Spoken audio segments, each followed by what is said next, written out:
Hi, I'm Jo from J.H.Leather, and in this episode of the J.H.Leather podcast, we are talking about my recent trip to Scotland, the insane amount of orders that I've got, and we are looking ahead to what's coming up next month.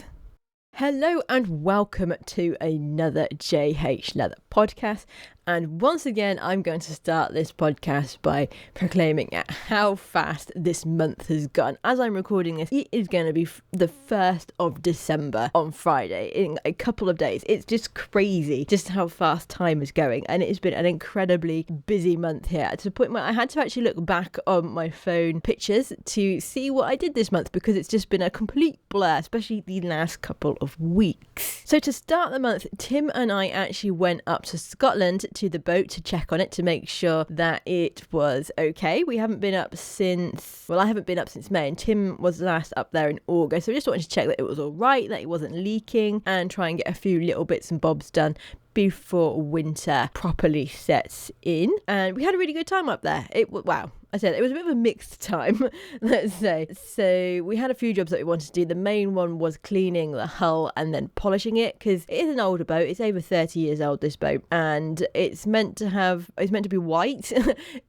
but just because of the age of it, and it's more yellow in places where over the years, the sort of algae and stuff in the water have just made the boat not white anymore. So we spent a day cleaning that off, and then I spent another day polishing it all up. Well, waxing it, actually. We decided to do with waxing. So I had to do it by hand because Tim was doing a big, well, it's not that big, but he was doing quite a good repair job, and he was using the orbital sander. So that meant I had to polish the boat by hand. So I think it went all right.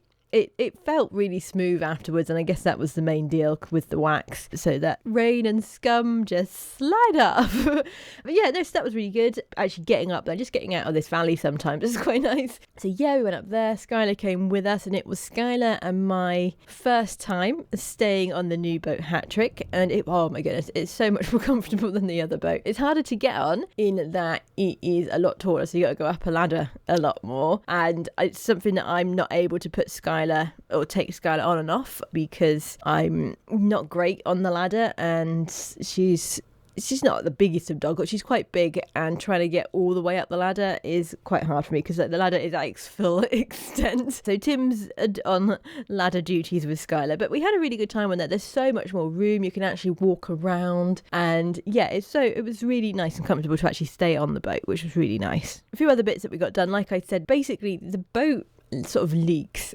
and we can't really find where it's leaking to, so we did a test. We ran into a lady who said, get some food colouring and pour that where you think mix up with water and put that where you think the leak is coming to. So he did that, and we couldn't find the water. It never reappeared. So we don't know where that went. The boat that we got is so it's like a twin hull. So you've got an outer hull, then a layer of foam, and then you've got like an inner hull. So the thinking is it's in between the hulls somewhere, and we may never see it again. But anyway, so we think we might have found the issue with it. Basically, where the boat is joined, you've got like the bottom hull and then like the top of the boat, and usually you would expect the top of the boat to overlap and then hang over the edge of the sort of underneath part of the boat. For whatever reason, the ETAP boat, this has a particular design where the top of the boat sits into the bottom part of the boat.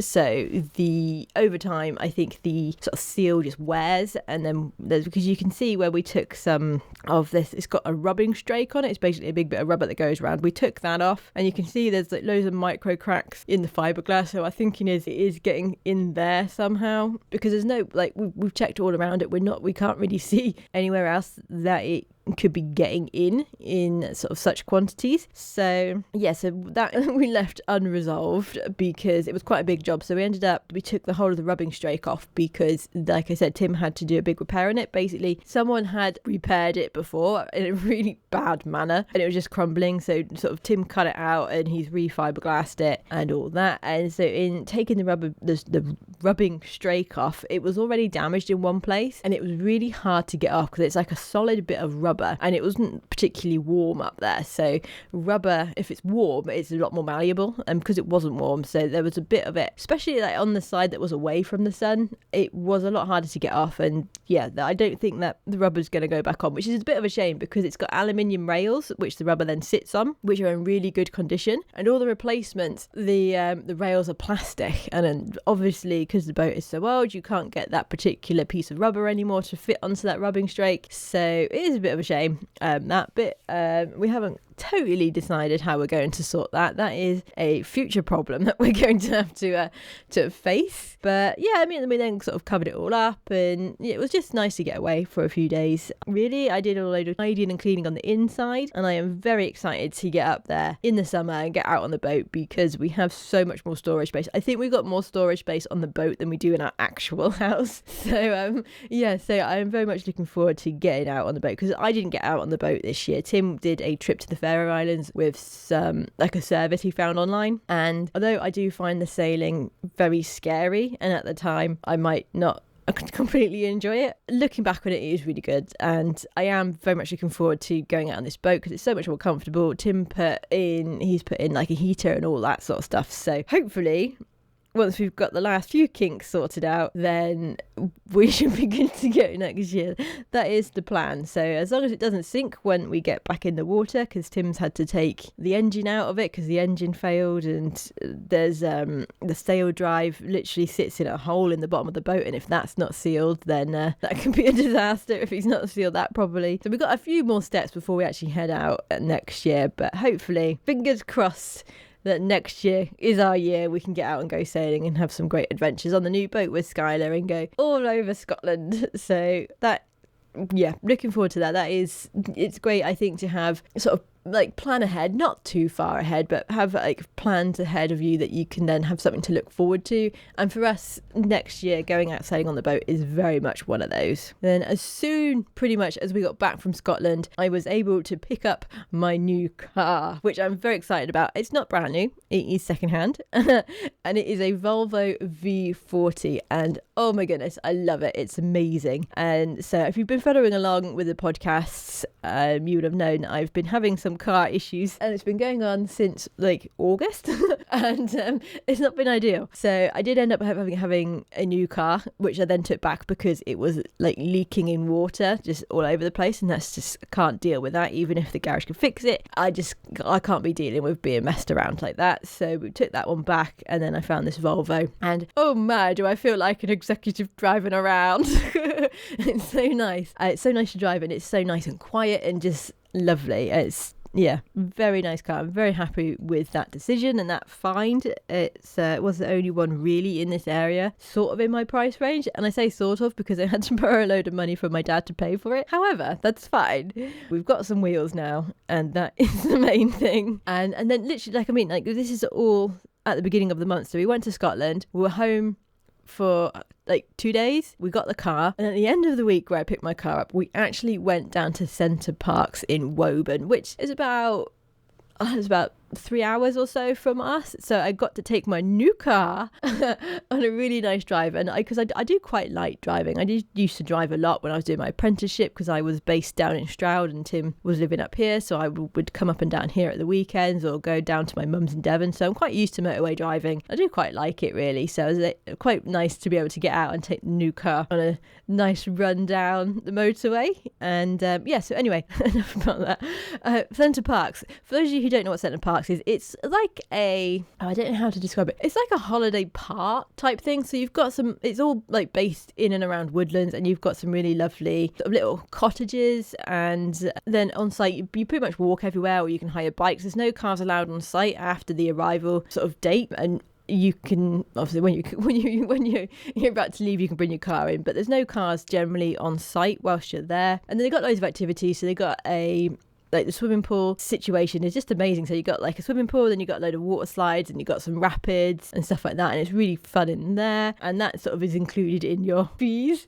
And then you can do sort of other sort of on-site activities if you want. So we actually went and played pickleball, which I'd heard of it before, but I hadn't actually played it before. Oh my goodness, that is a fun sport. It's sort of like, how do you describe it? Ping pong on a badminton court with a sort of tennis net. I think that'd be the best way to describe it. And then you sort of play it like tennis, I think. Anyway, it was really fun. We didn't really keep score. It was a case of, it was hired for the kids, but the kids got kicked off so the adults could play. And oh my goodness, we had so much fun. It was really good. So we did that, and we played adventure golf, and we just ate lovely food. And obviously we met up with all of Tim's family, which was just lovely. So yeah, we had a great time there at Center Parcs. And I'm quite looking forward to this. So next year, I am going to another Center Parcs, because my mum's 60 next year. So we're all meeting up for her birthday at another Center Parcs. So it was great to be able to get there and be like, report back to everyone and be like, right, this is what we need to do when we're going in the summer. So yeah, so we had a really good time there. And then at the end of this month, so actually it was, as I'm recording this last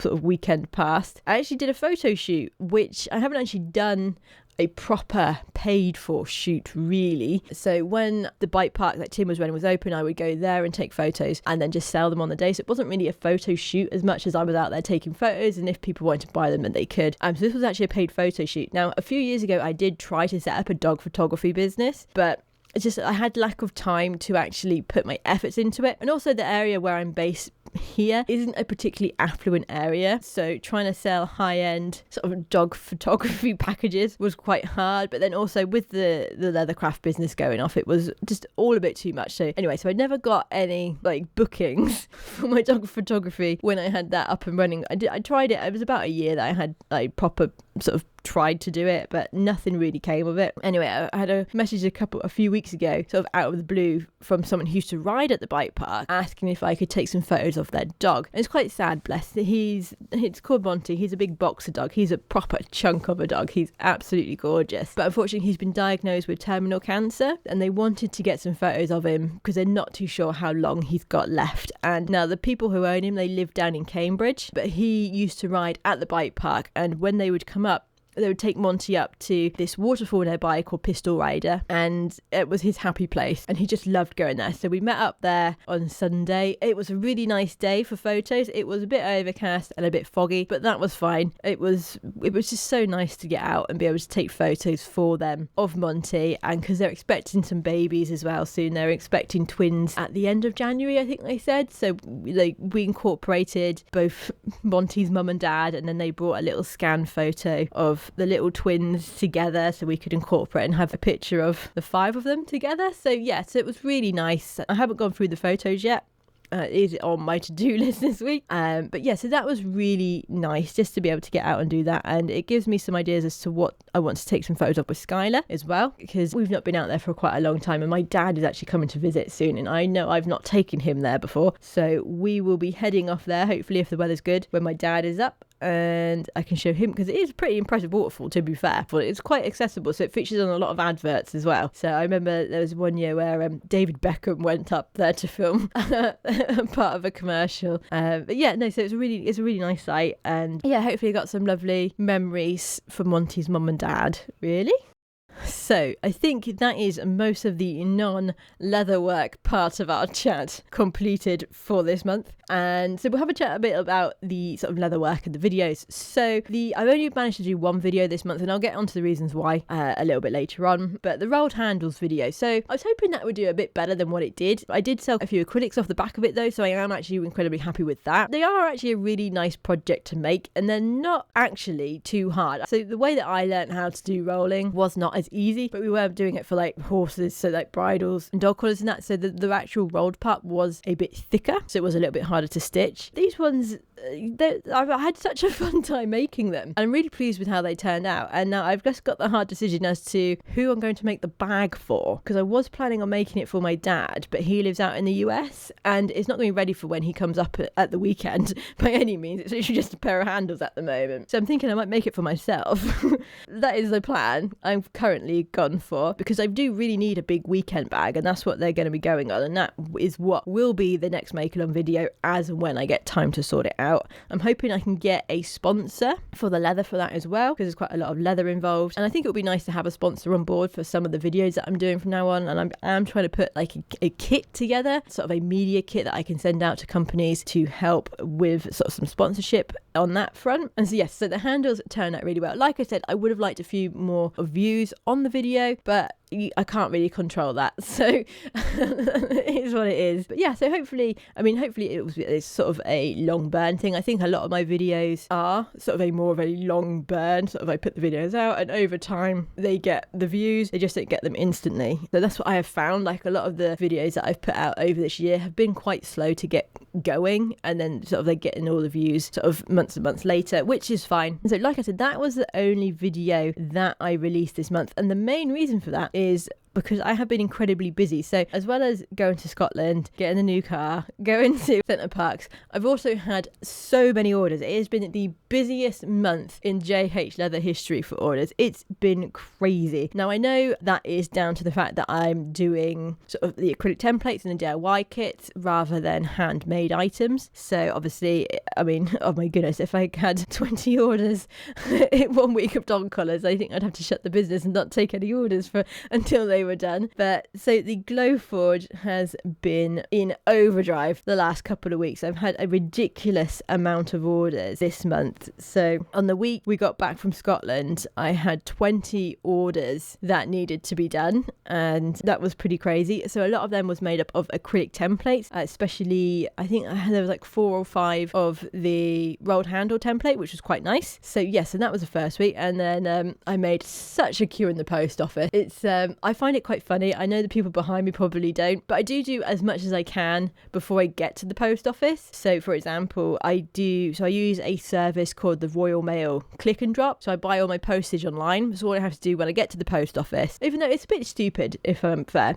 So I buy all the postage online. So bearing in mind the post office have a record of that, but in order for it to still be insured, if the post office lose it, I have to get an official post office stamp on like the receipt of it, which is just ridiculous. And I have to do that for each parcel. So for each parcel, I also have sort of like a little ticket that I have to take to the post office with me, which they'll put their official stamp on, because if they lose it, that way they will pay out for it, which is just ridiculous, really. However, that is the decision that they have made. So I go up there with my 20 parcels, and like I said, all the postage has been paid for, but they have to scan them. We have to reweigh them, and then for the ones that are going outside of the UK, they've also got to put in some extra information from the CN22 export sticker. But yeah, so it took quite a while, let's put it that way. And I think there was over 6 people waiting for me. There was quite the queue around the post office, and it is what it is. We've only got one post office in town. I have to drop them off at a post office, because the sorting office, which if I used a different service from the post office, I could drop them off at. However, they are like half an hour away, and they are only open between the hours of 7 a.m. and 10 a.m. That is it. This is all the time that I open the whole day, so that is not an option. So anyway, so that was the first week, and then the week after the 20 orders, I then had 18 orders to do, and that was made up of mostly DIY kits, which was really nice. It was absolutely mental though. So last week I did 18 DIY wallet kits, 4 single keyring DIY kits, and then I had a few orders. So I had acrylic and then a few made up keyrings as well. But yeah, 22 DIY kits I made up last week, which was absolutely mental. And yeah, so I found out though, some interesting fact, I can get 10 DIY wallets out of one hide, because I had to buy in, someone actually ordered 10 DIY wallets for him to put together. I'm assuming he's going to put them together, or he's going to give them out as Christmas presents, or put them together and then give them out as Christmas presents. But anyway, so I had 10 black ones that I had to do, and the other 8 were all made up of the chestnut ones. So got them all done, and so the Glowforge has definitely earned its keep the last couple of weeks, which has been really good. And then even this week I've got at the moment 13 orders on, and it is currently Tuesday, so we'll see. Hopefully we'll get a few more in, and yeah, make the most of it, because so this is my busiest time of year for sure. So it is going to go quiet sort of as we get closer to Christmas, and January is usually a very quiet month. So for it to be so busy now, that's quite nice for me, because I don't know what January is going to be like in terms of orders and anything like that. So yes, I'm making the most of it, I suppose. However, it is incredibly stressful because, like I said, I've got my dad coming up for a few days this month as well. So he's actually coming at the end of the week. He's staying for 4 nights. So that's them sort of ruled out completely for doing orders and stuff like that. I also want to try and get down to see my mum because I've not seen them since the summer. So I went to see them at the end of July. So I want to go and see them before Christmas as well and drop their Christmas presents off because I've got all the Christmas presents for them here from my siblings and I, so I need to deliver them. So yeah, it has been an incredibly busy month, which is why there has only been the one video. Now I am trying to do another video for December, so I won't disappear entirely. I'm thinking at the moment maybe like a live stream Q&A video where I make something. I haven't decided yet, but where I make something and you guys can sort of message in with your sort of questions and stuff like that. So that is what I'm thinking for this month, and because I can do that after sort of my Christmas ordering schedule, sort of either just before Christmas or between Christmas and New Year. There might be a nice space for it, is what I'm thinking. Sort of like a look back on the year Q&A style video. So like I said, I'm not too sure if it's going to be live or not. I think doing it live will be quite nice, so we've got some interaction with you all, and I can enlist the help of Timothy for that, so he can be my man doing the buttons for me, so I can switch between camera views and stuff. So that is what I am thinking for that. And then also, so I'm not sure if you have all heard, but recently the people behind the product Tolkanol have announced that they are closing. So I'll link in the description the sort of link to their website, and if you scroll down you can see the English version of that. So they are sort of have ceased trading really at the end of October.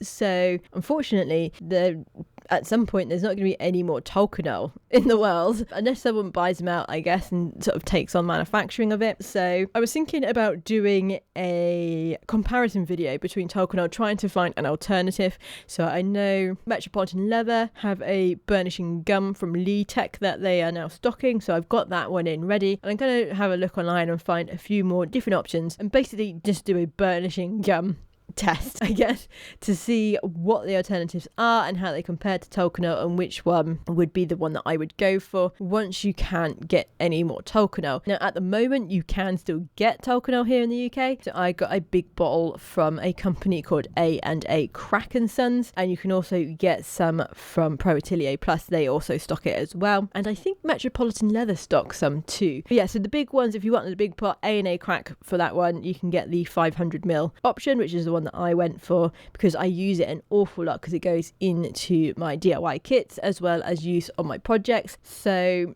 until I find an alternative, I was like, right, I'm going to get the biggest pot I can. So yeah, hopefully I can find an alternative, and I shall do a lot of testing and then get back to you with what I think is the best option for those of you who can't get it anymore. And yeah, so that is one of the videos that I've got my sort of eyes on, I guess. And then also up and coming, it won't be until the new year now. I'm telling you that now. It's not going to be this month. It'll be in the new year. It's probably going to be at least 2 parts, maybe even more, because it's quite a big project, and that is going to be the weekend bag. Not sure why I said weekend like that, but so the weekend bag will be the next make along. And then I do have ideas for the year ahead already. So I want to do a sort of a long zipped wallet, and maybe a sort of a folio cover type, thing with the, what are they called? A ring binder. That's the one with like a ring binder in and stuff like that. And so I have got a few ideas already for the make-alongs for this year. I am trying to come up with my sort of alternative video. So I have the make-along video and then one other video. I've got a load of stains and finishes to test that I got sent from Metropolitan Leather from the new company that they're stocking, Lee Tech. So I have got those to go over and test, which will be another video coming out at some point. But outside of that, if you could let me know what sort of ideas that you would like, sort of if you want to see any techniques or any like specific tool videos that we can go over, then that would be really handy, and I can get that into my list of things to do. But yeah, so I think I'm going to leave it there for this month. I think that's everything that we've gone over. So yeah, anyway, thank you very much for listening, and I shall see you in the next one. No, I won't. You will hear me in the next one. Oh dear. I'll catch you next time.